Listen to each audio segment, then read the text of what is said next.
Bienvenue dans cette nouvelle vidéo. J'espère que vous entendez le petit clapotis de la rivière à côté, peut-être à travers mon microphone, peut-être pas, sinon, imaginez-vous-le.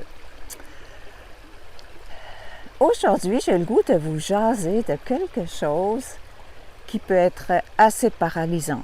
C'est le sabotage, l'autosabotage. Si vous me suivez depuis un certain temps, vous savez que ça fait maintenant 9 mois que je fais des vidéos. J'en ai déjà fait auparavant, mais là, ça faisait des années que je n'avais pas fait. Et vous pouvez vous imaginer, c'était un moyen défi. Et je ne parle pas de technique. Non, je parle de voir ce que je vois. me voir en vidéo. Je sais que même des acteurs de cinéma, ils n'aiment pas se voir et c'est des pétards, c'est des canons de beauté. Alors moi, avec ma soixantaine, là, comment ça va se faire? Alors, je vais vous donner mes petits trucs que j'ai trouvés assez rapidement, parce que sinon, je n'aurais pas continué. Premièrement, je ne me regarde rarement, pour ne pas dire jamais. Les quelques fois où je l'ai faite, j'étais quand même comme agréablement surprise. Mais le fait de ne pas se regarder, ça donne une belle distance. Et moi, je me fie sur mon ressenti, si je mets ou non une vidéo.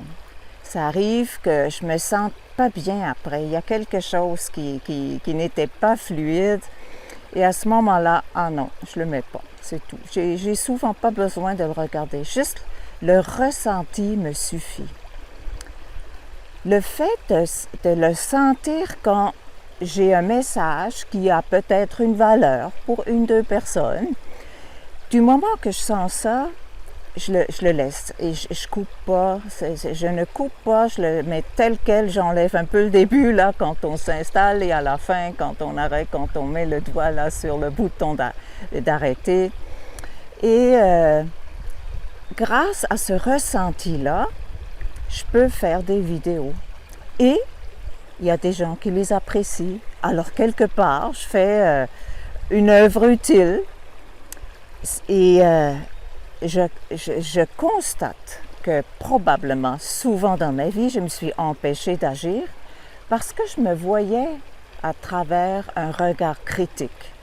On pense des fois que c'est le regard des autres, mais je crois que c'est le nôtre. Hein? On projette notre regard, notre jugement sur les autres. Qu'est-ce qu'ils vont dire? Regarde ce que j'ai l'air, tatati, tatata.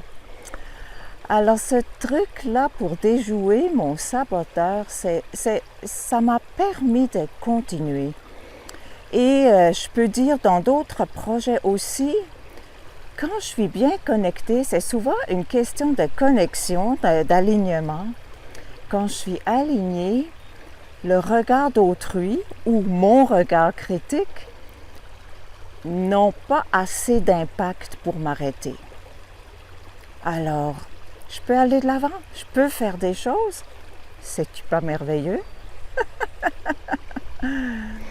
Alors, ceci dit, pour les gens qui s'empêchent de faire ce qu'ils aimeraient, montrer peut-être leur peinture sur Facebook ou exposer ça quelque part chez eux ou ailleurs, on s'empêche tellement.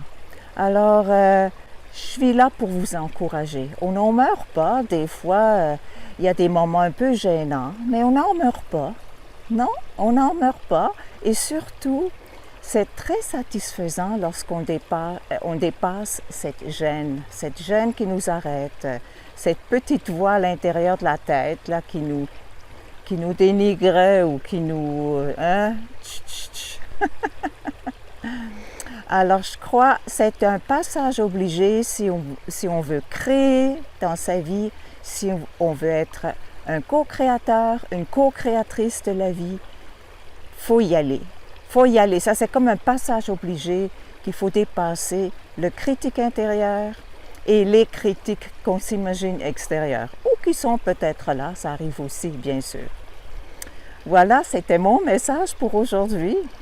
Et j'espère que ça vous encourage d'être plus audacieux pour vous afficher.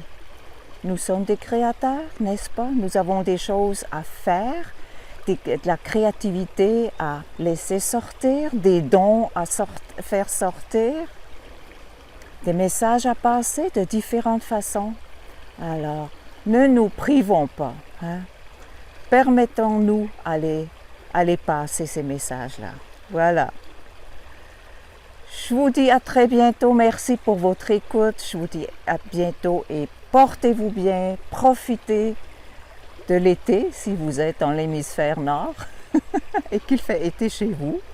Ici, c'est merveilleux. C'est des journées merveilleuses. Je vais vous faire un petit tour pour que vous puissiez vraiment bien voir la rivière. Bon, voilà.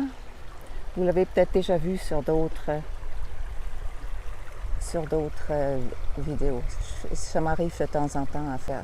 Au fond, là, ça a l'air tout petit, mais c'est le mont Brome. C'est le mont skiable. Un mont skiable qui a une particularité. On peut faire du ski de soir. Alors, voilà. Sur ces beaux paysages, je vous dis bye bye.